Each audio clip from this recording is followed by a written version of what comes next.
Hello, everyone, all three of you. All right. On that note, let me salute you with a wonderful cup of tea. Mm-mm. Second to none. All right. Let's see who we have here. If you guys haven't forgotten, the protocol is to let me know your age, gender, and where you're tuning in from, which country, which city, and so on. There it is. Stephen says, hi, Maran. Hello, Stephen. Says, male 43, Los Angeles. And thank you for that. And if you want to give it a little flair, you say male 43, Los Angeles. We're part, we speak French here in Canada. Of course, I don't, but, we're supposed to do. So there it is. Stephen says, I had to work tonight. But you didn't have to work. You wanted to work, right? You wanted to work. Because if you translate the work to what you want to achieve in life, like food on table and go on a date or go on a movie or go on a trip on vacation, then you'd say, I wanted to work. But I understand what you're saying. You were scheduled to work tonight. I had to work tonight on Thanksgiving. But my workload is extremely easy. Wunderbar. Well, happy Thanksgiving, everyone, all the American friends and brothers and sisters. I wish you a prosperous year. As usual, that's my wishes for all the people around the world, all the good people around the world. The shitty ones, you can go to hell. That's and hopefully they would leave us alone and let us all good, positive energy people live our lives away from nonsense and bullshits, such as things that these globalists bring about and mix up and confuse the humanity with their own agenda, which is just full of bullshit. That's my view, and I'm unanimous on that. And Stephen says, that's true. I shouldn't express that way. Yeah, you got to promote yourself and motivate yourself. Steven says, in Canada, your Thanksgiving is different. Yeah, because the flock of the turkeys were coming from the North Pole. So they arrived here a few days earlier. And then we had them and we sent the leftovers, the ones that, were chopped leg and they couldn't play. We sent them over to our southern neighbors. So, there you go, guys. Have the scrap. I'm just pulling away. I love you, Americans. I mean, the good ones. The shittiers, you can fuck yourselves. But the good ones, I love you. After all, I went to school in the United States, so it's my second home, so to speak. And I have affinity towards the wonderful American people and their culture.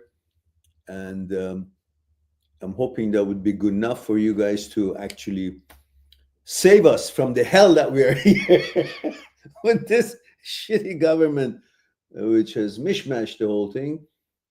Boys are girls and girls are boys, and a 50-year-old man can go and take a shower in minor girls' locker room in the pool, and all the garbage and fucking bullshit that nobody seems to understand. These are all used to be called pedophilia, yet the government has supposedly signed off on it. So that's why we hope for elections so we can get a decent government into position in the highest office of the land, and we would be able to live in dignity and in prosperity and with belief in our lifestyle and the fact that our freedom and the Constitution, Charter of Rights would be protected by law, and no government shall be able to modify it in their efforts to nullify it. And that's what I have to say about that. And Joseph Casano says, hi, Meran. Happy Thanksgiving to you. And thank you very much, Joseph. Stephen says, what you said last night helped. I've been getting upset every time I think about the past girl and how I was treated. Yes. But as I mentioned, I hope I mentioned last night, the way you've been treated, it's on you. Nobody on this earth is going to treat you the way you expect them to treat you or the way you deserve, according to your standards, expectations, and the way you treat them. Why? Because as we talked about it many times before, who's the most important person in your life? Who? Don't come and tell me your mom or your dad and stuff. I understand that. Those are the emotional and loyalty feelings. And in my opinion, other than your children, even so, because if you are not taking care of yourself, you won't even be able to take care of your children. So the most important person in your life, in the world, is you. So the way the girl was treating you, because she was the most important person in her own life, so she was treating you the way it would suit her.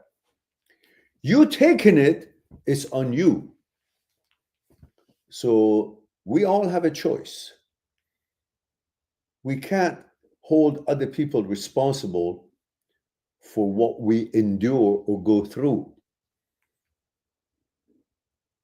If we really, really understand what we will be missing if we endure bullshit, then we would not endure it. Most of you endure it because you're hoping that someday things will change by your understanding or your kindness or compassion or for the good of family or for the good of whatever. You endure a relationship, whether you have children or not, because you're hoping that you can bring some sense to that person's brain and have them see themselves in the proper light, that they are full of shit, and hopefully they will grow and things will change. But many people, especially selfish assholes or selfish cunts, having said it scientifically and very profoundly, narcissists and so on, they won't change. They will appear as if they can change, if they're capable of changing, but they'll never change because that's their makeup. And that's how they live, that's how they've lived, that's how they would live forever until somebody beats them on their head or kicks them in the butt and says, fuck off. That's the only way you can deal with it. So what you went through with that girl, Stephen, your own fucking fault. And I'm unanimous on that. All right, I'm not in a goofy mood. This is my natural mood, always. Always in goofy mood, especially when I have such tea as wonderful as this one. Mm-hmm. And Josh Raj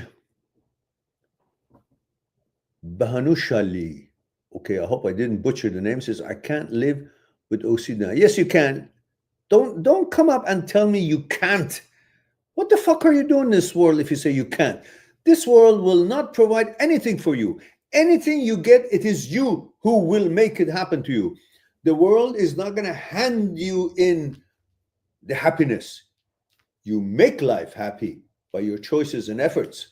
So don't you start the conversation with, I can't live with OCD. Nobody wants OCD, but we all have OCD one way or another.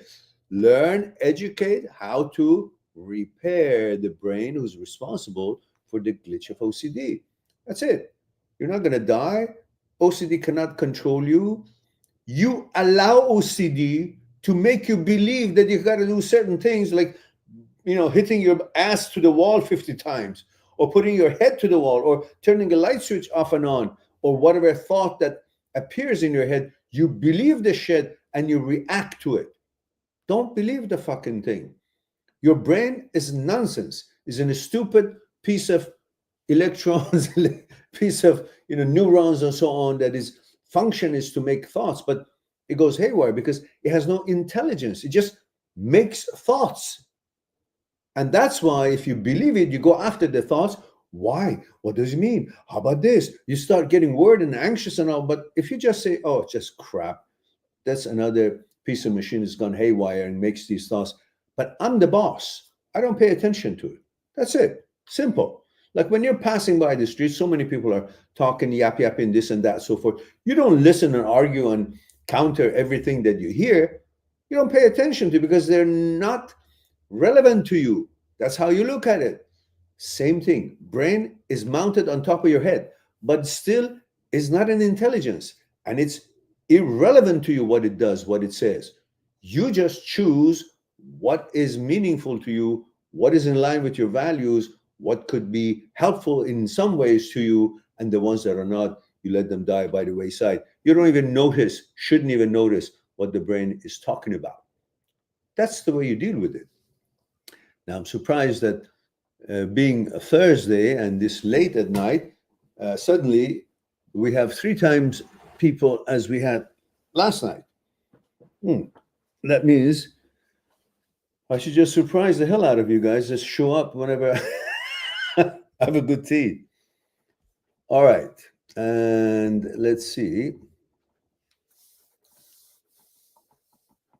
A Google user says, John Mail 42, Melbourne, Australia. Thank you for that, John.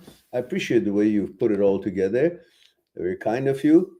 And Joseph Casano says, Mera, what do you think about the treatment of OCD, exposure response prevention?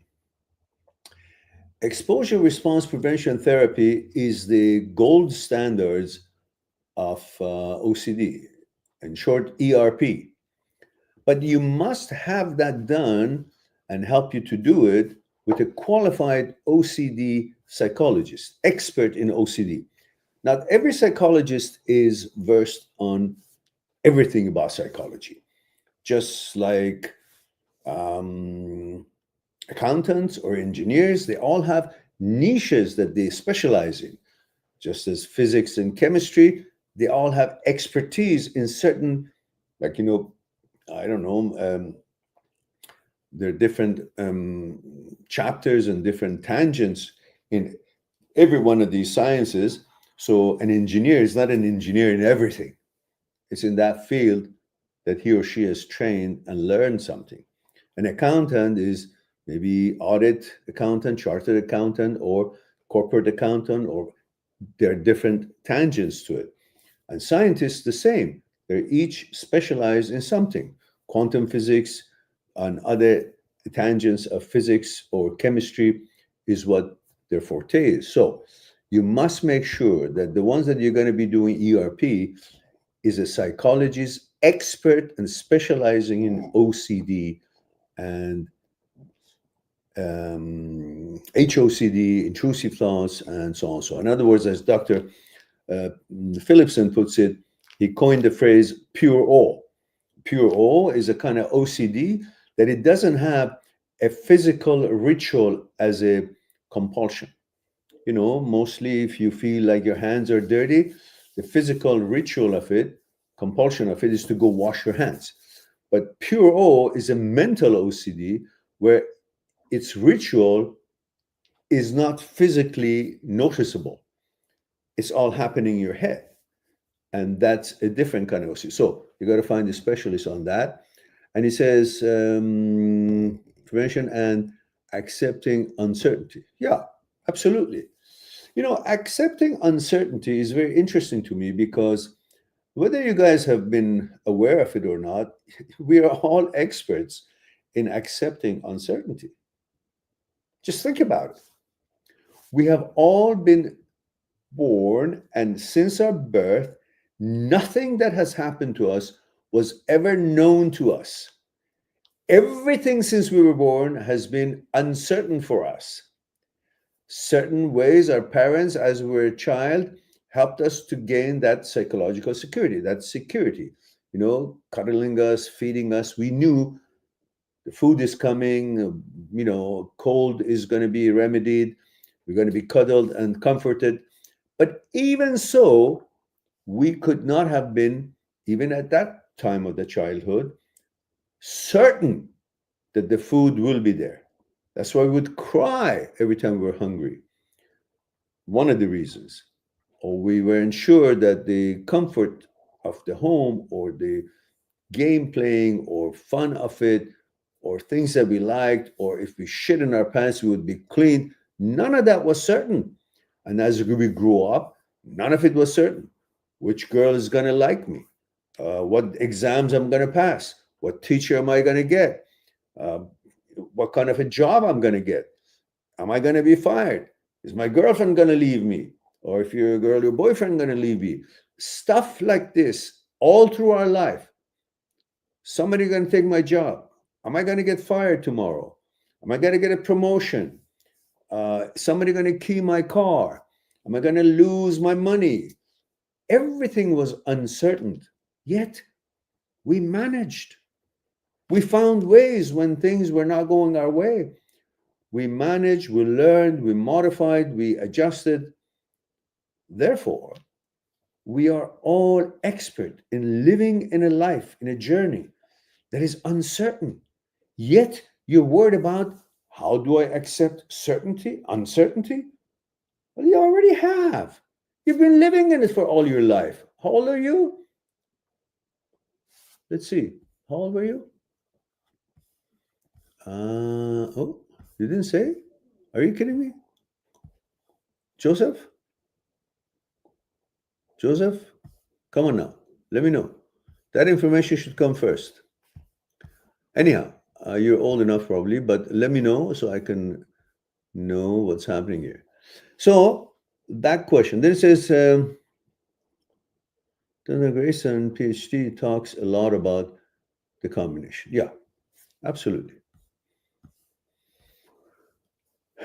And Joseph, accepting uncertainty should be part of the gold standards. Yeah, true. Fixation on existential fears. So I'm working on accepting their small possibility. Were you fixation on existential fears? Elaborate. What do you mean? What are you afraid of? That you're going to die? You're not going to live? Well, none of us going to live forever, unfortunately. I mean, fuck that, but that's the way it is. I would have liked to be around for another, I don't know, 500 years, because there are things I want to see. I want to see how this stupid species eventually going to be civilized. I mean, looking at the governments everywhere in the world, these motherfuckers are trying to dominate everybody and own everything. The billionaires and trillionaires, it's not enough for them. I don't know how many chickens they can shove up their asses or their mouth that they want the whole world to be theirs. But they can still have 1 or 2 chicken a day. And they won't be living more than their natural life of a human species, whatever it may be.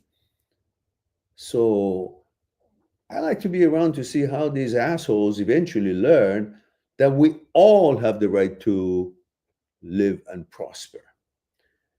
We are not the extras, and they are the main characters in this journey of life in this world.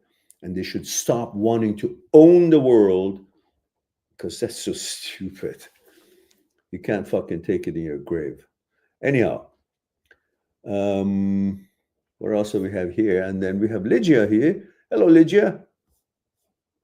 Glad to see you here. It says, hi, Meran, Lygia, 34, Brazil. Thank you for that. It says, now that I'm coming to an end of my vacation, you're in Spain, aren't you? I feel incredible sadness. Well, it's like finishing a book and you've read the story and you're sad that the book is finished because it's such a good book. I understand that. But what makes you actually okay with it is the fact that, say, I'm going to find another book just like it or close to it. So there would be other books that I'm now excited to read. So the same thing. You now tasted success because eventually you must have been successful in some way, making some enough money to be able to afford this Spain vacation. Now that you've tasted how wonderful it is, you're motivated to make more money and go on vacation again, whether it's Spain or Italy or somewhere else. So what this vacation has done for you have created that feeling of, I want to make more money, I want to be more successful, and I want to go on these vacations more often. So my appetite has grown. So you feel great about it and you have a plan now. Your goal is to repeat this as soon as you can. So don't worry about being sad. It's just the way this sadness is actually trying to tell you how happy you are that you went on this journey and how happy you will be able to do this journey again. So if you look at that way, then that is not a sadness really. That's a signal to you that kudos, you did well and do it again. So it's coming from nowhere. And do you think it's like a past post-trip depression? I love the country I live. Yes, that's what it is. So don't worry about it. As soon as you get your head out of the vacation mode and you get busy with your things, you know, when the brain doesn't have something to do, something positive to do, and it can't get your attention for something adventurous or positive or worth your while, then you think you're lonely. But in fact, your brain is not busy in a good way. So for that reason, you just be patient, enjoy the rest of the trip getting home, and get on with your business and open opportunities and making money and focus on what your plans are to make more money to be able to do this again. And you will see that uh, you're just now focused on going forward to redo this rather than focusing on what no longer is. You know, it's like saying I had a beautiful, wonderful, delicious dish, and now that it's finished, I'm sad. You can't be sad. You're full. You had enough right now. So give it a break, and about a few hours later, you'll be in the mood to eat again. So you don't have to be sad because the food is eating is not ended. It's just an interval. The vacation and fun time is not that it was the last time. It's just its duration ended now. And you're going to get ready and do whatever it takes to do to make this come again in the next interval. So that's pretty much how you should look at it. Everything in this life has a duration. And you got to be ready to accept duration of things will come to where it's supposed to come. And then for that reason, you can do a hack, you can trick it. Okay, duration of this is finished, but nothing's going to stop me to start another duration. So I'm going to do my best and start another round of journey. I finished this food, it was delicious. I'm full now, I can't eat, so I'm sad, I can't eat. But you're not sad, you're fulfilled. But you say, I'm now going to prepare and go exercise and spend that energy. So within a few hours, I'm ready to eat again. If I like to eat that much, but I don't want to get obese. So keep on exercising before you eat. Same thing here. If you keep going on a vacation, the vacation no longer seems interesting. So you should be happy that it ended because now you're going to be hungry for more. If you constantly stay there and do what you were doing, you're going to get bored of that. And then you look forward to make the changes. But when it's limited, you enjoyed it, and now you can be preparing for another episode as soon as you can. So the taste of that vacation will not become monotonous and would not become just, bland. And you'll be always having that good taste of vacation in your mouth when its duration has ended and you go home, which is a possibility to keep this excitement going for another vacation. You keep being in there, no longer it's a vacation, it's living. And then you get bored of that. So there we go. And Lydia says, and I love my routines there. So I don't know why if this as well. It's fine. Don't worry about it. It's just something wonderful for me. It's like a good movie finished. Oh shit! Now I'm comfortable. I'm sitting here now. I gotta go and get in my car, and it's cold out there, and go home, and then sleep. Oh, okay. Once you're home and you have tea and you're comfy, you say, oh yeah, it was a good movie, and that's the end of it. But at the moment, you may feel, the movie ended. So the same thing is here. Don't worry about it. That will change too. This also has a duration, the sadness, and that'll end as well. And Josh Raj, Blanushai Benalu, what? Bahanushal Shali. that's a challenging one. And I don't know what it says. It's a signal of just some kind of a positive emoji. Joseph says, yeah, we talked about that. All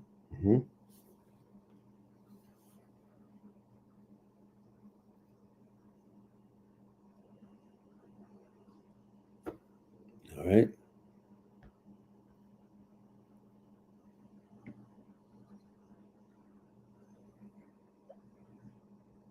All right, sorry about that.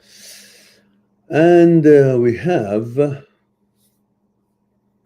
Steven says, there was something on my mind that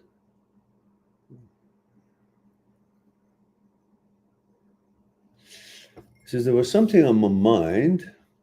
Just hang on. I gotta heat up this tea. It's too good to drink it like that. One moment, please.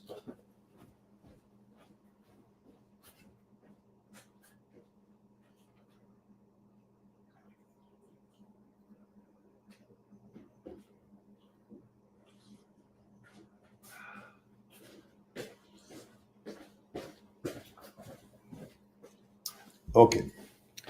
Sorry about that. Steven says there was something on my mind earlier, and it got me sad. I was thinking about how everything we hold close to us will eventually not be there, not be here. Like family members, friends, pets. It really upsets me. Yeah, join the club. Join the club. And I'm not happy about it at all. So what I'm about to say does not mean that I welcome it or understand it or I'm happy about it. No, I have the same feeling as you do. I hate the fact that the things that we love, like our, loved ones, whether it's your father, mother, siblings, children, you want them to be happy and healthy and strong forever. So by all means, I am in the same boat as you are. However, in general, putting these sort of things away, in general,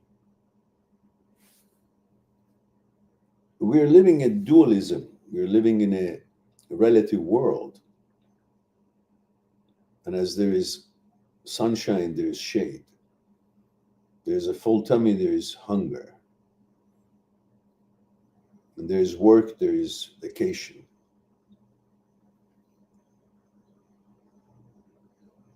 And if there were not, and I'm not saying that should include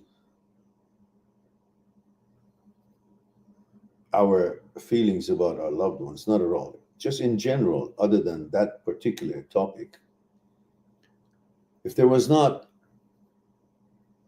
opposite of something that we love, we wouldn't really understand the value of that, what we are blessed with. If there was no hunger, we couldn't understand how valuable and blessing is to have something to eat. If there was no deprivation of sleeping, we wouldn't appreciate how amazing it is a full good night's sleep. And the rest of it is self-explanatory. I don't want to go through it because nobody wants to accept, or would any normal person would accept his or her loved one's, longevity be altered or be in jeopardy. So, but regardless of how we feel about it, and as shitty as it is, this is the fucking life that we're living in. I didn't design it. You didn't design it. Whoever designed it, whether it has made it limited for a purpose, which I don't give a shit what purpose is, that's pretty shitty. Or there is another place we're supposed to be going, and this is one of the places we had a stopover. I'd like that better. Much better. So, again, there's nothing you and I can do about it. So being sad about it or upset about it, it's useless because you're punishing yourself for something that you're not responsible for. You're punishing yourself for something that you're not guilty of instigating. You're punishing yourself for an incompetence of the creator, in my opinion. Because when we have so much emotion and love and ability to love and enjoy what we enjoy, why would you even try to take that away from us and have it ended? Were you a fucking masochist? What for? I don't understand it. And I don't want to philosophize it or, justify it in any way, shape, or form. Because there are values we have in life about our loved ones that there's no value to it. So we are not going to change that with anything. So on that note, you can just say, well, that's not on you. That's on whoever has created or whatever has created this world. They fucked up because they're playing with our emotions. We don't want to lose our loved ones, but you got to keep them healthy.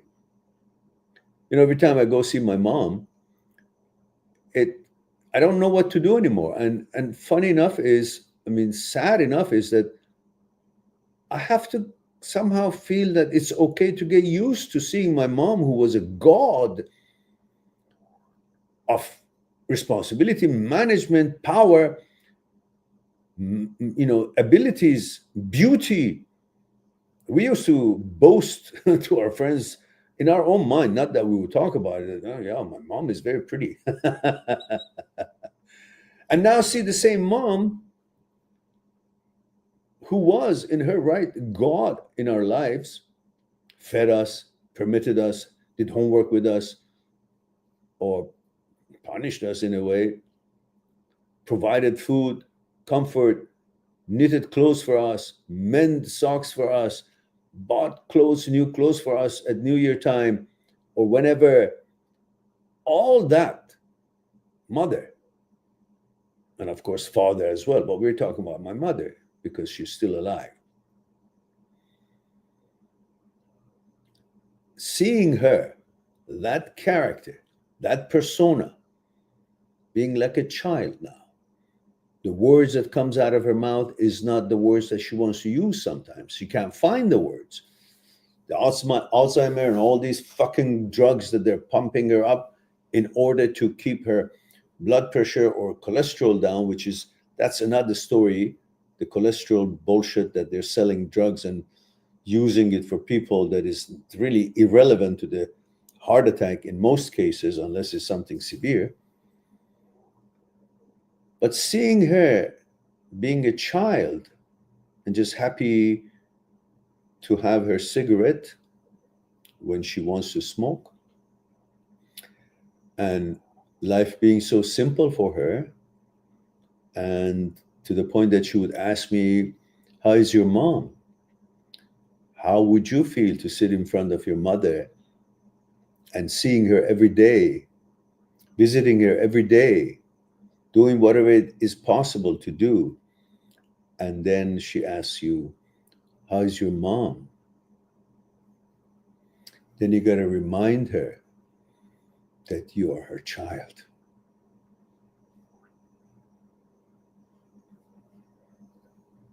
Hmm? You got to remind her the stories that she has told you herself about when you were born, so she would remember who you are. And even if she doesn't remember, she would pretend that she does, just to be agreeable. The mother that most often always was strong and disagreeable, if it wasn't agreeable, is not agreeable, even when she hallucinates and says, oh, where's that child that was here? I said, Mom, there was no child here. Oh, yeah, there was. It was right here. Or when she would ask me, uh, where's your brother coming? When is your brother coming here? By name. And I wouldn't be able to tell her that, Mom, brother died last year. I can't say that. I got to pretend that he's on vacation. when she doesn't remember that my father is gone. And if I say, oh, mom, dad died 13 years ago, she gets really upset. What? Are you kidding me? No, he's gone. I don't know why he's gone and he didn't say goodbye to me. I said, mom, dad loved you and you loved dad. That's not possible. But I can't logically argue these things because she can't handle that they're dead. So all these things are things that we have to accept. Why? Because some motherfucker up there fucked up and left me and you to hold the bag and deal with things that it is not within our power to cure, to heal. And yet we go on seeing our loved one, our kings and queens, our gods, next to gods, are weak like children. And we, their children, have become their gods. That's sad. So, what else do you want me to say? That's the fucking world we live in. Let's put it this way. We got to accept it, whether I like it or not, which I don't. And I know you don't either. So, might as well, you can use the magic word and 2 magic words. First, you might all want to write this down. It's a magic word. Fuck it. And the second one is whatever. Whatever. I'm not going to solve the shortcomings of this fucking creation. I'm just going to do my best with what is left. And always anchor yourself to something that you love and is living. Then the pain of the ones who have gone or about to or in some kind of a less than perfect situation, you won't hurt so much because we have no answer to that and we have no ability to change that. So we got to endure it. We got to be tougher than the fucking creator's mistakes. And that's the key, I guess, I wanted to get to. All right, let's go on. And let me bring my voice down before my neighbor knocks on the, on the wall. I forget.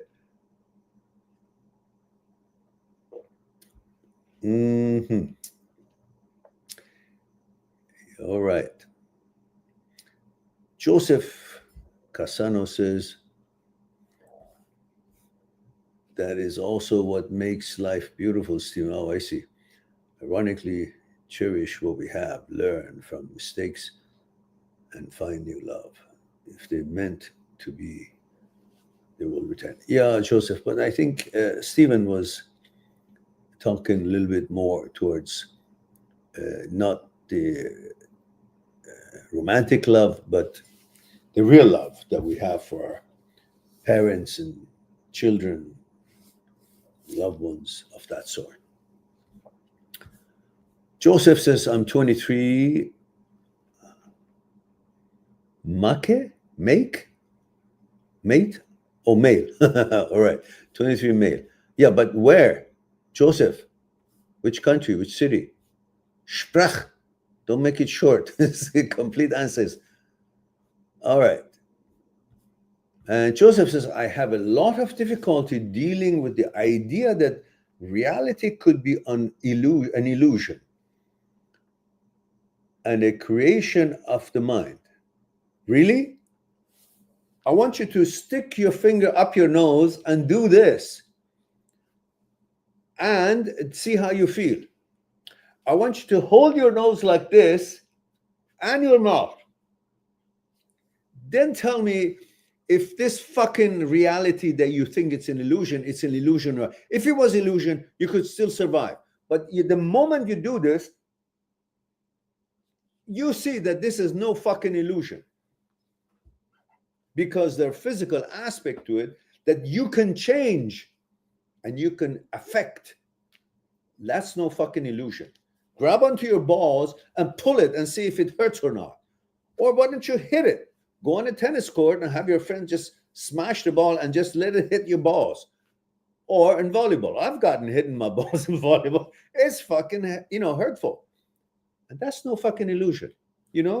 Pinch yourself. You'll see. It'll cut, it'll bleed, and it will hurt. So don't be delusional about what is illusion and what is real. So don't believe this brain. Your source of wisdom, you have put it to be your brain, is not. Brain is not wisdom. Brain is a fucked up little organ that fucks up and brings these kind of bullshit in your head, which in time and in sometimes it may seem like it might have some kind of a logic to it. But if you go really deep, you can see this illusion has been like this for millions of years. And if it's an illusion, why did we have any kind of a advancement in technology where this illusion could have taken place as is advanced today 1,000,000 years ago?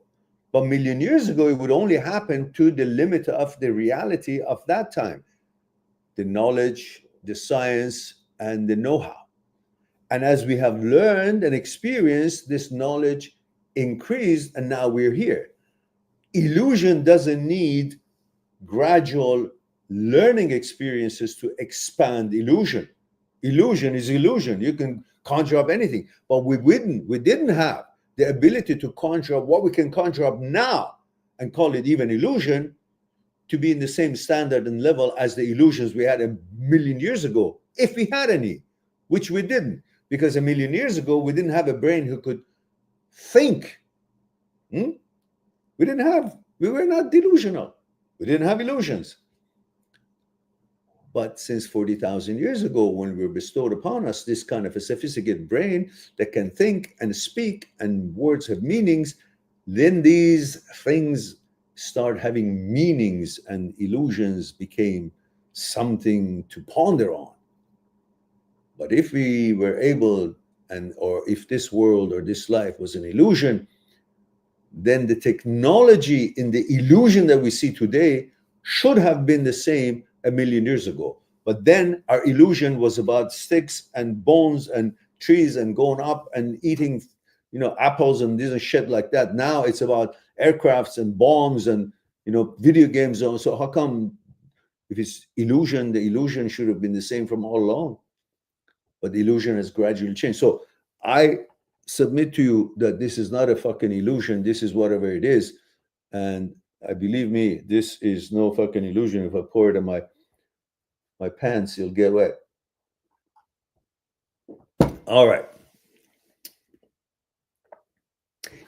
The consequence of an action is not necessarily engraved in my brain in order to be able to have consequences of everything as an illusion. Look, there's so many things happening in life.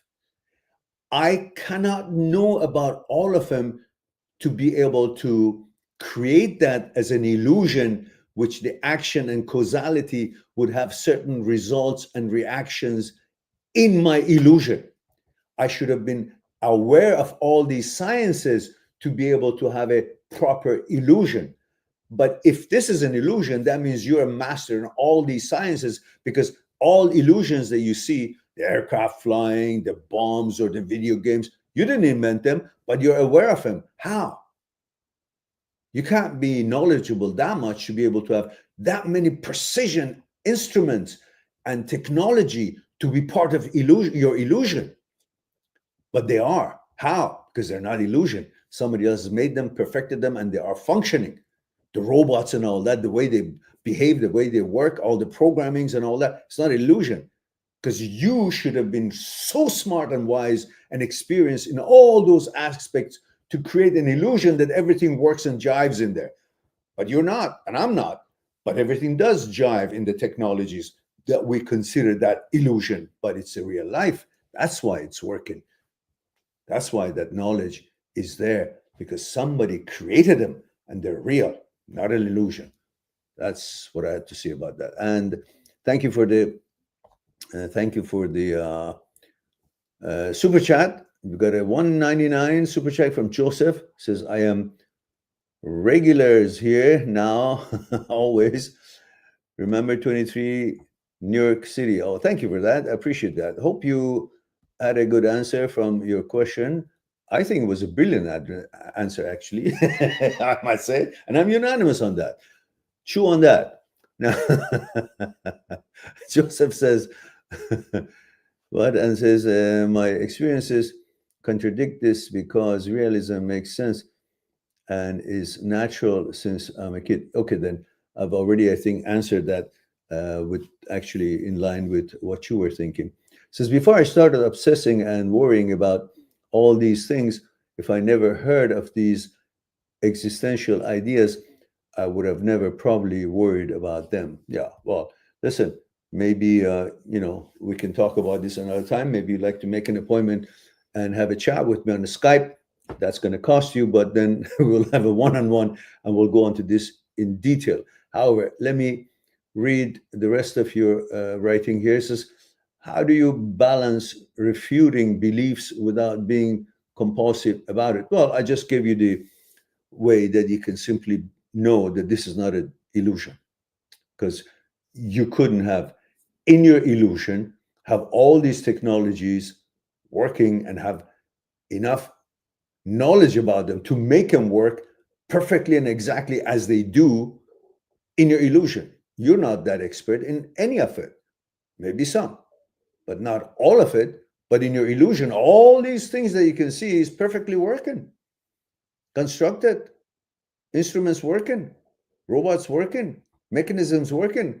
I'm not that smart. I don't think anybody is to know everything, to create a perfect world illusion that everything in that illusion works perfectly and designed amazingly, which means there is no illusion. All right. So, for instance, I disagree with solipsism, but it causes me a lot of pain. Refute or never about it again, and it will go away. All right.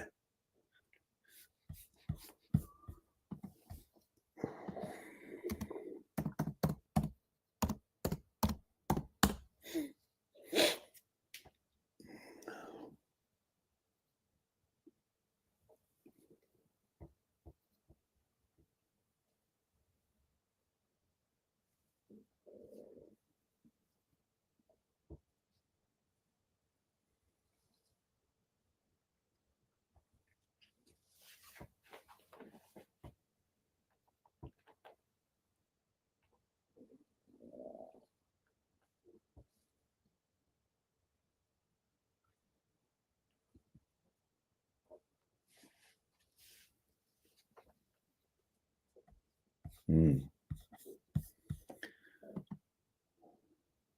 Yeah. No. No. Very simply known, as historic evidence and science shows, mind is not everything, because we didn't have this brain to have the mind until 40,000 years ago. No ability to think, no ability to speak. We're living like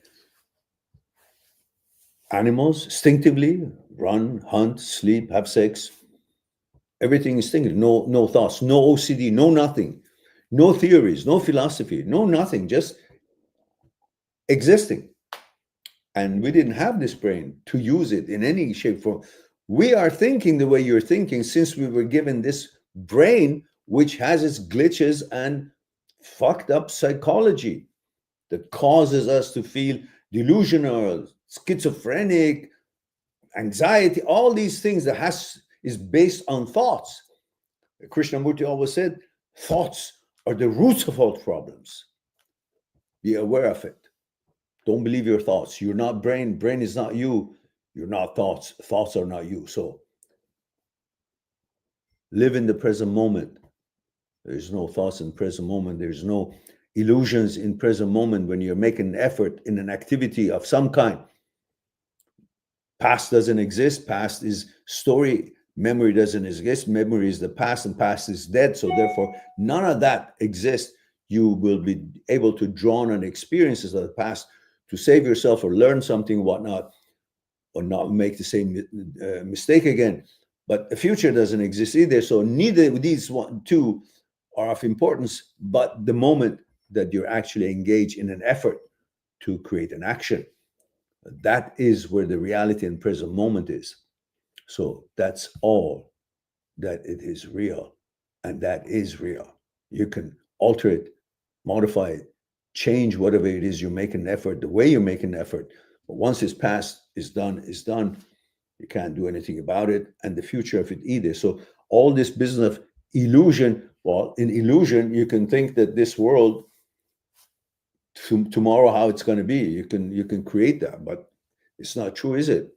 Tomorrow hasn't come. There is no such thing as tomorrow. There's only today, because when it's tomorrow, it's today. So today is your future of the past, and today is the past of your future.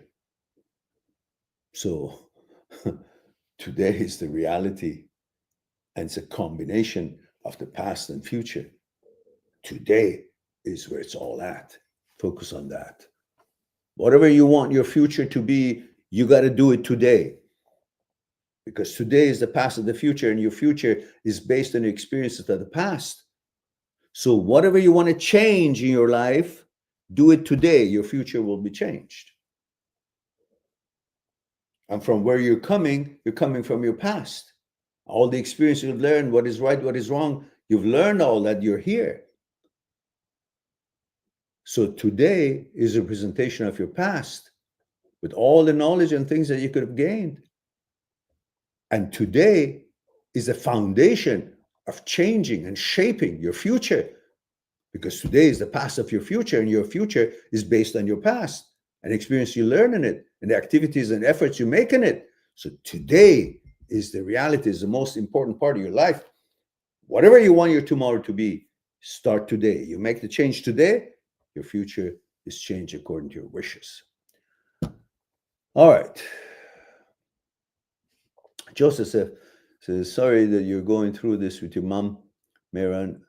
Alzheimer's is an unimaginable hell for loved ones. I believe in God, but after tragedies I've experienced, I've rarely questioned this. Yeah, all right. Thank you for that. Joseph says, philosophers like Descartes bring up, I think, therefore I am. No, that's bullshit. I don't believe I think, therefore I am. I think what I choose to think using my brain, and then if I make an effort to become what I think, then I will. But if I don't give it an action, I don't care what I think. I'll never become that unless I give it an action with the plan, with the wishes, with the thoughts. So, and so I think, therefore I am. Solipsism, basically, yeah, but solipsism is bullshit, in my opinion, because brain is not you. You're not the brain. Therefore, mind is not you. You're the awareness beyond all these. And mind and brain are different, of course, but we're talking about your awareness. Being the awareness is where it's at.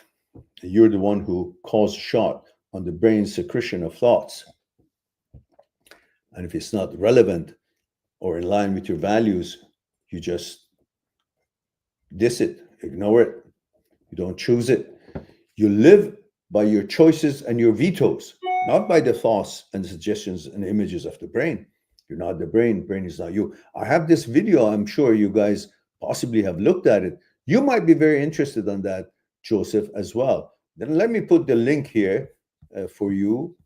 You might actually get a kick out of it, because I put lots of time and effort on that, and it's pretty brilliant. And I'm unanimous on that. It's based on the research of Dr. Egnar, and talks about the 1,000 years ago Aristotle's idea of the dualism and atoms and void, and then we go from there, and we use the experiments of neurosurgeons and neuroscientists, and we come to the present era, and we discuss all these researchers' experiences about you're not the brain and brain is not you. And it's a brilliant 45 minutes. If you choose to have your favorite beverage and enjoy it, that would be pretty good. I think you'd enjoy it. You are not, let's put it this way. And I think that will give me what I'm looking for. This is what I want to invite you guys to watch and enjoy. It took a while for me to do this, a long time ago, but it's done.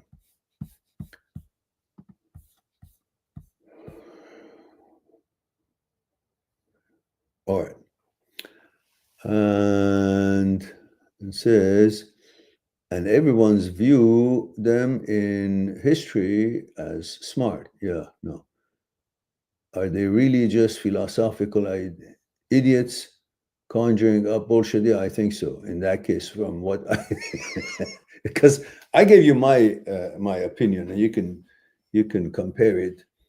I mean, if you agree, I can have my name up there as well, right? You know, just calling their bullshit. But you know, at the time, their brain wasn't maybe, you know, able to see it the way it's easy to see for all of us now. And Slobodan is here. It says, Mail 24 Belgrade. Thank you for that. Slobodan says, I'm sorry for delaying my appointment. That's all right. No problems. Says, seems like I'm a liar. No, no. Things happen. Don't worry about it. Not a problem at all. And Joseph says, so logically, your answer, and probably if you kept making your point, cannot be beaten. Life is not an illusion, but then I am not accepting uncertainty. Do I have to accept uncertainty? You don't have to accept it. You're living in uncertainty. And you're an expert in living in an uncertainty. As I explained it earlier in this program, ever since you were born, you've been managing uncertainty from day one. There was nothing certain about our lives. Never knew anything that it was going to happen. Never knew your next meal coming, if your mom and dad would be around to keep you, cuddle you, and help you, or whatever it is that you went through life. Didn't know if you're going to pass your exam. Didn't know which class you were in. Didn't know which girlfriend you're going to meet, when you're going to fall in love, when you're going to find your next job, or when the job is going to be taken away. You didn't know any of it. Uncertainty is our middle name. But we seem to think that we've been living in certainty. Why? Because every time that we look back, we know and we're familiar with how things happen. And we consider that when it happened, we knew what had happened, what it was about to happen, but we didn't. It's certainty now when you look back at your memories. But when you were going through what has created your memory, it was all uncertainty, and you manage it perfectly. So you're an expert in living in uncertainty, yet you still think, oh, I can't handle uncertainty. Really? Look at it. Which one of the things that happened to you, you knew that it's going to happen? Which one of the good or bad that was happening, you knew that was going to happen? When were you certain in your life? Not a moment. Nothing has been certain. We've been living through it.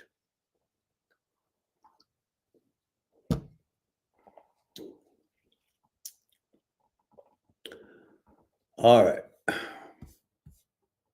Joseph says, thank you for a video suggestion, Marin. I will watch it. Yeah, you'll enjoy it. It's a long one. You may get tired of watching the whole shot, really, honestly. And I also like to talk, so it'll be a long one. However, if you pace yourself like 15 minutes each time, or half an hour, whatever you like, it's lots of things.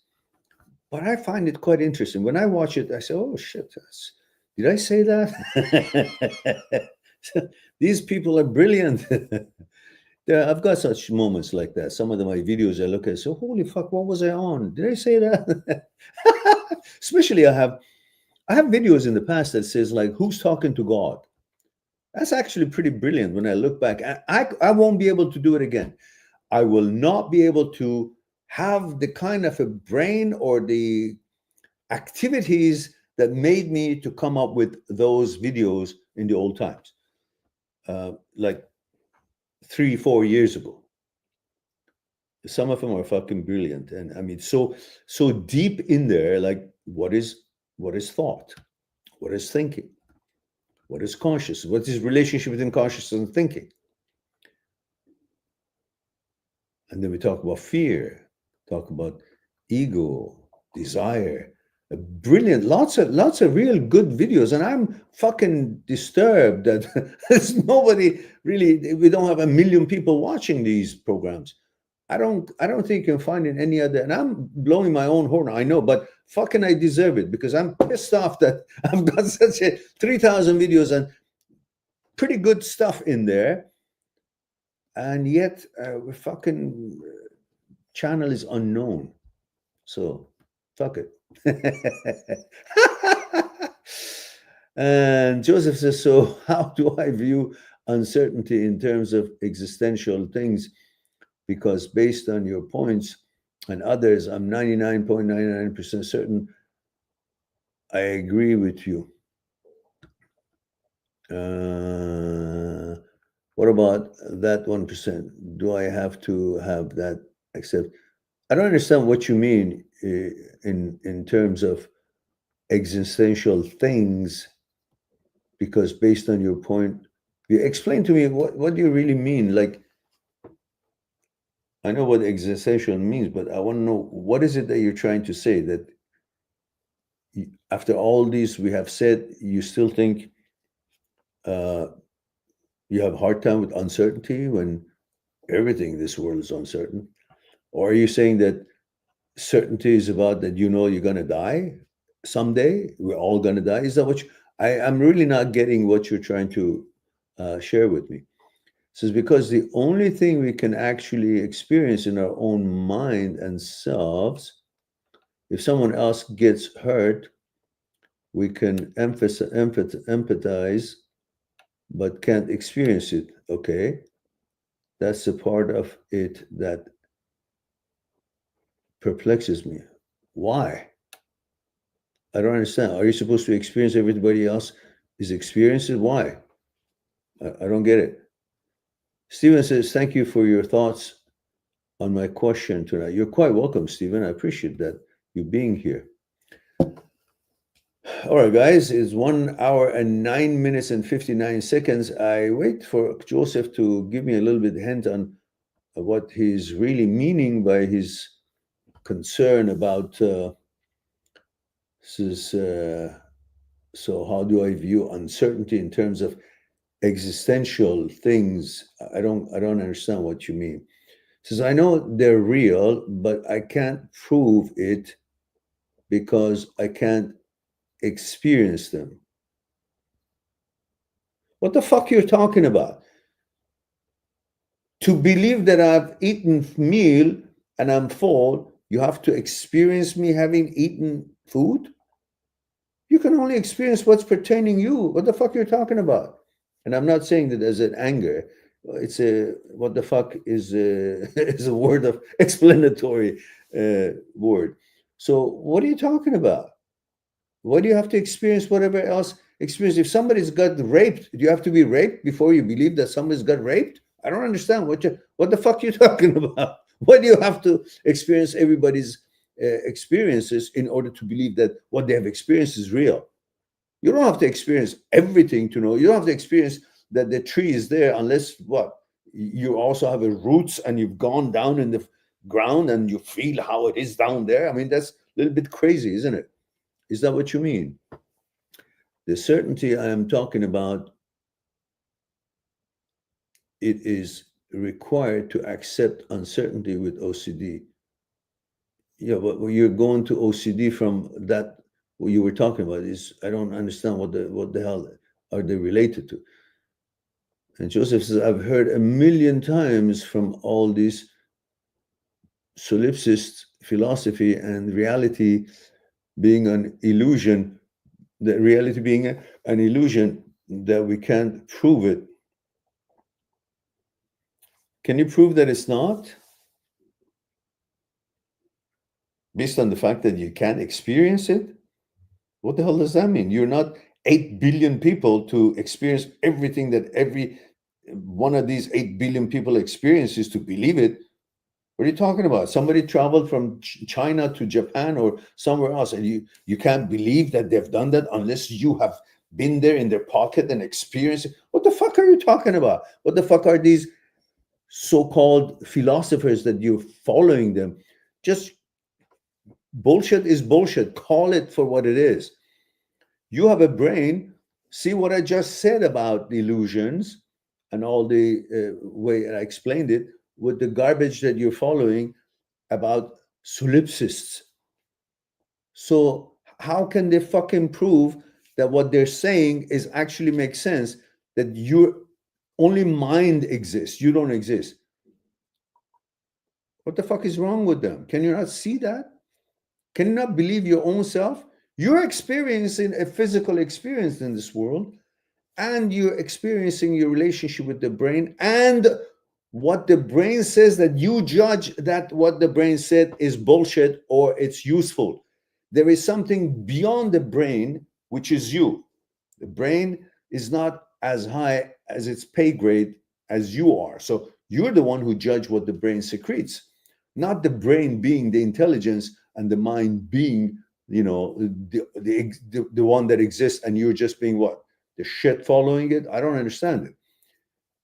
It is you that is actually allowed a brain to be part of its organs, which is capable to create that what you call mind. But you are the awareness that decides on all these secretions and expressions. So I don't care just because somebody's name is a philosopher on solipsist and there's an ist in it that makes it credible. As far as I can see it, is fucking bullshit. It's neither in the Eastern philosophy that I practiced for 30, what is it, 40, 50 years is talking like that, or Aristotle's, or the psychologists, or the neuroscientists, neurosurgeons. And if you watch that link of the video that I put for you, you might have a different information to use it to judge what it is that you want to judge. It says, so if we can't 100% prove it's not true, do we just accept uncertainty or disagreement? I don't know. I mean, you somehow you've accepted that what it is not true, then the reverse of it is true. How can you prove that one is being true? Prove to me that the solipsists are actually right. You've accepted that, and based on what they're saying, you say I can't prove the other side. Well, can you prove what is not? You're saying that life is illusion. Can you prove that it is an illusion? Based on what the solipsists say? On what basis what they say is got credibility? I just proved in one shot that it's bullshit because the illusion is changing. How could the illusion be changing when the illusion can only be one? Because all brains should be having the capacity of creating the same illusion. But the illusion of a million years ago, or 40,000 or 20,000 years ago, would have been limited to the technology of that time, if there was something conjuring up. So how could it need advancement and illusions change? Or okay, I don't agree with it. I think I might have been programmed from prior OCD treatment. I know what you said is bullshit, but then my brain goes to, okay, how do I also do this with ERP and accept uncertainty? What did I say is bullshit, or what I said is bullshit is bullshit? I don't. Okay, Joseph, I think we don't want to turn this into a one-on-one consultation. I hope we had at least a good run of it tonight. It's time for me to enjoy myself with some more of this good tea, and also maybe some Star Trek or something, so I can go into a different world and be away from all these illusions.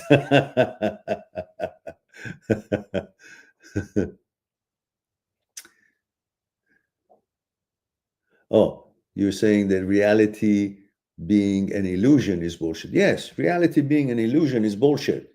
Is bullshit. Look, ouch. It's no fucking illusion. I hit and physically it hurts. And this, if it's too hot, burns my tongue, and my tongue will then have a blister, and I have to put aloe vera on it, all that shit. So stop believing all the shit. Watch that video. You'll like it. And says, Meron, please answer last question. Which question? Says, this is so helpful. You have no idea. Wunderbar. Which question? I answered everything, didn't I? Okay. Joseph and Stephen and everybody else. Lygia and what else do we have? Oh, we had a semi we had a semi-private podcast tonight. But I think it was a very quality podcast. Thank you for good questions, Joseph. It made me go beyond what I thought I'd be speaking, and might as well. That's my signature. I came with flying colors. I must say, and I'm not boasting. It's just the way it is. God damn it, where are the 2 million people that are supposed to be joining this?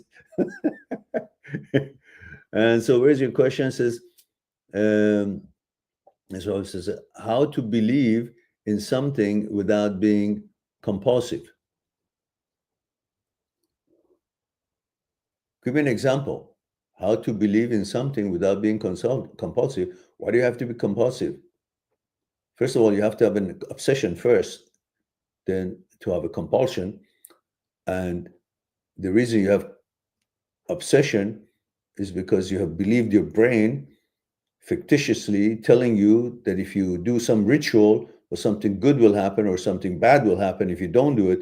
And all these are fucking glitches of the brain. It's got no truth to them. I've had OCD since childhood, and I'm telling you, every fucking OCD you can think of, I grew up with it. I never knew it's OCD. I just thought, oh, I gotta handle it. If I don't want my dad die, or if I don't want my examen to not work, or if I want this girl to like me, or if I want to marry her, or if I want her to fall in love with me, if I want her to be mine, I gotta, I don't know, touch the wall 50 million times, or turn the light switch up and down God knows how many times, or wash my hands because I think it's dirty. And I had pure O, and I had physical OCD since childhood. I never knew. That's something that I got to learn to manage and learn and reprogram it. And it was possible. I didn't know the shit that I know today. I didn't have any of the research that I have today for years. Yet I got rid of most of them. Just the fact that I thought this is crazy. It got to the point that I said, this is fucking crazy. I mean, this is one step away from being crazy. The stuff that you do, you check everything, turn around, and, oh, did I hurt my knee, or did I hurt my back, or did I touch that, or is it dirty, or is it, all the fucking things. I remember I used to clean everything with alcohol. Fucked up, really fucked up. Germs. And of course, I had the responsibility OCD, which was, these were all based on that, I think, because I didn't want to hurt anyone. I didn't want to cause anything for my family. And I thought I should take care of everything and make everything right for everybody. So I was so cautious about all these germs and dirts and this and that, so forth, cleaning everything, so I wouldn't end up taking something somewhere and cause any member of my family hardship because I brought something in. It was really fucked up. And yet I was able to fix all that. It took me about 2 years working on it, off and on, going back up and down. And eventually I was able, my mind was much more powerful than any of these. So I was able to see how crazy that is. And then that motivated me to let go the bullshit. And then I worked on that. Then, of course, when I learned through my research, the scientific research and all these experiences from learning from scholars such as Jiddu Krishnamurti about thoughts, origin of thoughts, how it begins, and how consciousness comes to be, and the relationship between the two, and then fear, desire, ego, and all these. That was the beginning of things actually being in my control to change them by logic, clear understanding. So I'm proud of that study and that search. It took quite a bit of years to learn all that, but I'm delighted to spend that time. I was just like fish to water. I wanted to know more, and I spent thousands of hours with teachings of Jiddu Krishnamurti. And then, of course, then I expanded it into OCD and OCD subsets and neuroscience and experiments of the neurosurgeons in order to be able to understand the relationship and, teachings of Dr. Schwartz and many of the scholars out there help to realize that we are beyond the brain, and we are not the brain, and brain is not us, and we are not the thoughts, and thoughts are not us. So that freed me. The freedom from OCD starts when you realize you're not the brain, and the brain is not you. It's an organ, and it's not the intelligence. And when you watch that video, it will tell you about the experience of Dr. Speary, Dr. Penfield, Dr. Owens, and Dr. Leibet, and they're brilliant. And you will enjoy it. And of course, the study and the findings and talks about Aristotle in regards to dualism and materialism and the atoms and void philosophy and things like that. You'll enjoy that. Just I hope that you will. Anyhow, I enjoyed it, learning about it and making that video. All right, and let's see. I missed so many questions here. And Steven says, okay, hello, I don't know why. I've seen videos where some people believe we're in a simulation. Oh, yeah. Yeah. We all believe that sometimes, and for one reason or another. But reality is we're here, and, sometimes it's kind of fun to think that we're in simulation, but, then who the motherfucker that has put us in the simulation? Well, we can still change things. So, and then we have Joseph says, I believe reality is not an illusion, but how do I not be compulsive about it and reassure myself? You don't have to reassure yourself. You just focus on the present moment and the things that you can change through your efforts of that moment, through your actions you're making on that moment, efforts you're making on that moment that can modify and change the direction of how things could go and the conclusions you can come up with through those actions.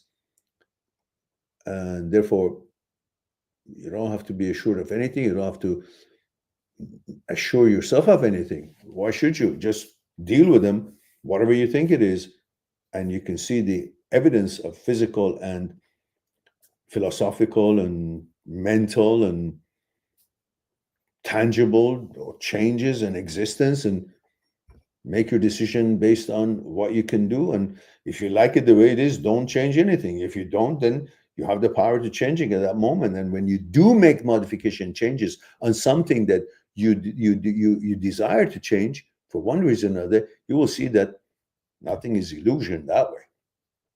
The stuff that happens in here is illusion and makes us believe in an illusion. That's when we get fucked up. We come out of the present moment. We go to a virtual world that the fucking thing is living in virtual world, has nothing to lose because everything is virtual there. It can make you think that, oh, you can kill yourself and be okay. Well, fuck you. It has nothing to lose because it's all illusion in that virtual world. Nothing is actual. So it can risk thinking this way because there is no consequence for it. But for us who live actually here, and this motherfucker is supposed to be helping us, is actually misleading us if we believe in it and we do what it suggests. And it's got nothing to lose. We do, because we're the life. This is just an apparatus. The apparatus doesn't have the wisdom to think that, oh, it's making some real discovery. No, fuck it. Is spending my money out of my pocket. I mean, it's not his own. So it's very easy to be a philanthropist or be a very giving person out of other people's pockets, like the governments, and consider themselves, oh, I'm such a, good Samaritan. So the brain is risking what it doesn't have. It's suggesting what it does not going to hurt him, because it is stupid enough, doesn't know that if I go, it goes. Because brain is not intelligence. Brain is a stupid organ. You are the awareness. You're the one who is supposed to judge what the brain secretes out and suggests, and not to follow it, but judge it. All right. It says, all right.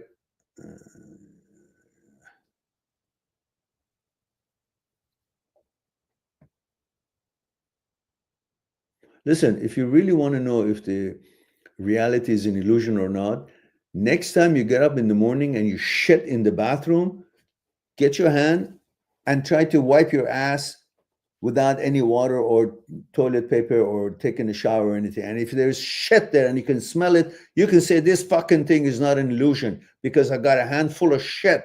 And if it was an illusion, I should be able to go and eat with this hand. Do you do that? That's going to be your proof, because you don't dare to do that. Why? Because you're down in here, down deep, you know that there's not an illusion. Because if you thought it was an illusion, you would stick up your finger up your shit and you rub it in your face and say, oh, it's an illusion. But you don't do that, do you? So you already know that what you're talking about is actually following a bullshit philosophy. All right. I think that was very scientific the way I presented to you. And I think I would have that in the Journal of Medicine Psychology, and suggest to people that that's how you can be sure if you're delusional or not, or things are illusion or not. All right. Dimitri says, Joseph, you will never be 100% certain about anything, and that's okay. There we go. And Joseph says a small possibility that solipsism or reality being an illusion, being true, is what causes me the pain.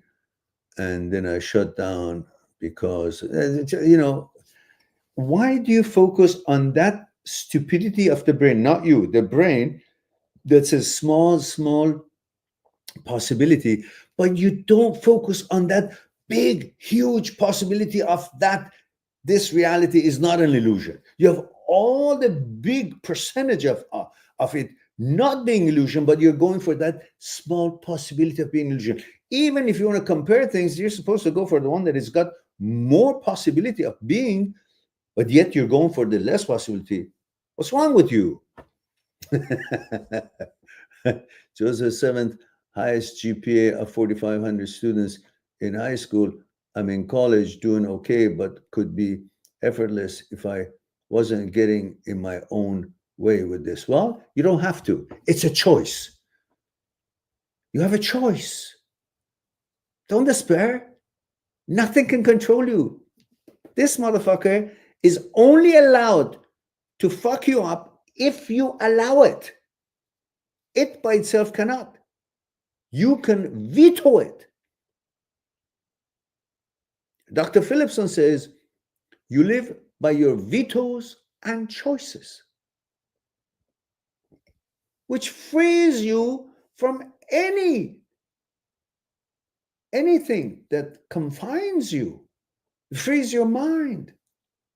I don't have to accept anything. I can veto bullshit and I can choose what makes sense, regardless of, oh, that's what some percentage is there, because I can't be sure. Who says the fuck that you gotta be sure of anything before something is true? Who the fuck are you that you think your assurance will make something true or not? I don't care if you believe there's a restaurant the other side of the street or not. There is, and they're selling Chinese food. I don't care if you believe that machine or that car is moving along on the streets. They are. So I'm not limited to what you believe. Why are you limited to what you believe? Because what you believe is not you, it's here.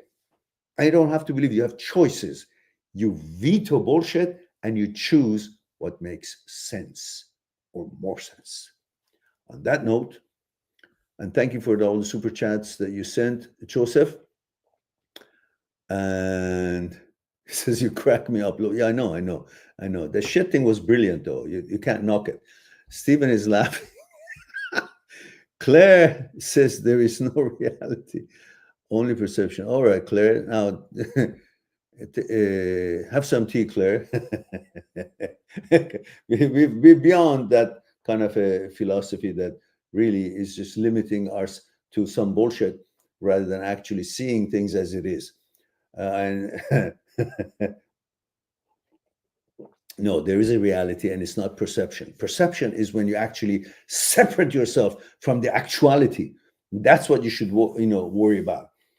Perception sneaks in to your observation. Perception is what interferes with your observation of the actuality and doesn't allow you be present with the observation of the actuality, takes you away from the present moment. You're focusing and paying attention on something, compares it to something that you have experienced, seeing it or experiencing it a year ago, a week ago, whatever, and that's how you're seeing this with the past experience. That's perceiving instead of observing. That's what you're talking about, which is not what we were talking about here. And Joseph says, you're the best, Mehran. This stream today has helped me so much. Your other videos basically helped cure me of sexual OCD. The one thing that's bothering me is, do I need to be certain 100%? Listen, 100% for what? What's this number? The amount that you are certain is the 100%. But you're saying, I gotta be more. Once you are convinced of something and you choose to be convinced of something that is reality and actuality, that's 100%. But you have added some other, that's not 100% that you're looking for. That addition that makes you not feel you're 100% convinced, it's doubt. Doubt is not representation of the diminishing of your assurance of something and your knowledge about something being 100%. That doubt is not a representation of you not being 100% convinced about actuality or factuality of something. It's just a doubt. It's like saying, I have this car that I just bought it. It's brand new, but there's a dent in it. So it's not 100%. It's a car. It's a fucking dent in there. It's got nothing to do with the car not being real. It's just got a dent. But you're looking at the dent, say, that dent is not a car. Yes, it is. It's a fucking dent in the car. There must have been a car to have a dent in it. A dent by itself doesn't exist. So you're telling me all the things that actually tells you something is real is not real because you have a doubt. The doubt wouldn't have existed unless there was a reality and actuality there that you're doubting it. That was brilliant, wasn't it? All right, on that basis, I don't want to outdo myself. And before my neighbor is going to knock on the door, knock on the wood, the wall. By the way, this podcast is brilliant. I'm unanimous on that. You guys must market and promote it. I'm going to watch it myself. I've said shit in here that is just blows my mind if it hasn't yours. And that's how I blow my own horn. Believe me, I need it. Nobody else will. Says, once I get over this, I will feel free. I'm closer to it than I've ever been. No, you're not closer. You're there. You don't need to be any closer. You get any closer, you're going to have shit in your hand and rubbing in your face. It's just, you don't need to do that. You're there already. And Joseph says, Mehran, you're fucking brilliant. You're not, what? You're not, what? You're not tooting your own horn. Yeah, I know. The problem is that I know. Well, where are the fucking subscribers? Should be 2 million of them already, or 3. Joseph said, I'm dying laughing. Yeah, me too. I'm going to enjoy Star Trek right now because that's where I want to go into a delusion, illusion, because that's a Star Trek. But here, You know, the thing is, we all want to escape from this reality, which has got so many fucked up things going on with all the governments and all the garbage and so on and so forth, contrary to our values and lifestyle and so on. So for that reason, many of us want to escape to a alternative world, an illusion, and we enjoy that. And somehow we wish that illusional world was true, because it was beyond the bullshit that we're going through, because this is actual. In the actual, things are not perfect. And that not being perfect, we think then therefore it might be illusion. No, that's not. It's real because it's not perfect. When things are really, really perfect, that's illusion. And that's a Star Trek world that I'm going to watch.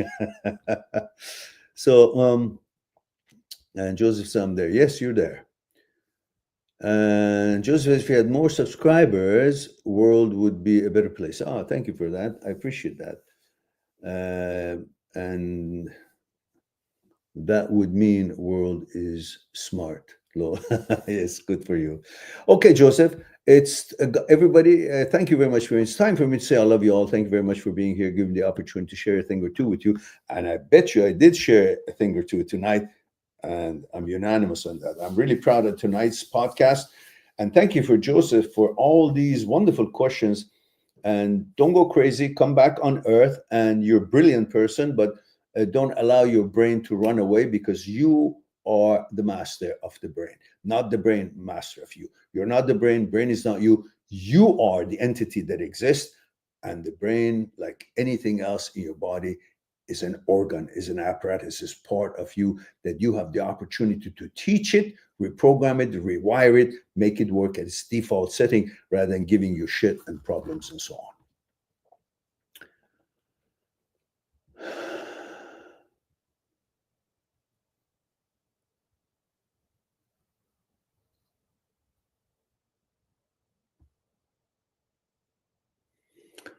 And Joseph says, I'm tearing up. Mehran, you really helped me. Delighted to hear that. Stephen, thank you for being here again. And Joseph says, you helped me cure myself of sexual OCD problems before, and I'm going to get past this now. It's been a long journey. Don't worry about it. All journeys come to an end. And this journey that you're on, I have news for you. It's an illusion. You can kick it, because it's based on believing on something that it itself is living in a virtual world, is not an actual to actually suggest anything actuality to you. You are following a brainchild or thoughts that is born and lives in a virtual world. That's an illusion. So you're right here. You are okay. Just separate yourself from the brain, then you'll be fine. Joseph said, good night, friend. Enjoy Starter. I will. Thank you very much.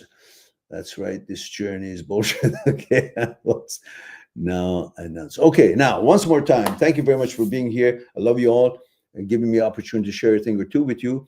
In the meantime, I look forward to our next live stream. In the meantime, be good to yourself, to the others, and to the others. I'll talk to you soon. Bye for now. Subscribe on my channel, visit my channel, and go through the videos that you might be interested in. Mind@seekstruth.com, making it one step away to talk to me one-on-one on Skype and discuss what concerning you. I'll talk to you soon. Well, we too, like the iceberg, have 1,000 times bigger powers that is not visible, and we must. Why? Is it something we're rambling on and I expect you to accept it? Or is there actually another power within us? Would you come and help me out? Okay. What I want you to do is put your hands underneath my arms and just lift me up.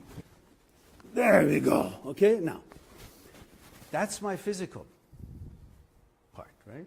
Same thing, again, with that. Just want to see if there's any difference. Go ahead. Now, go ahead.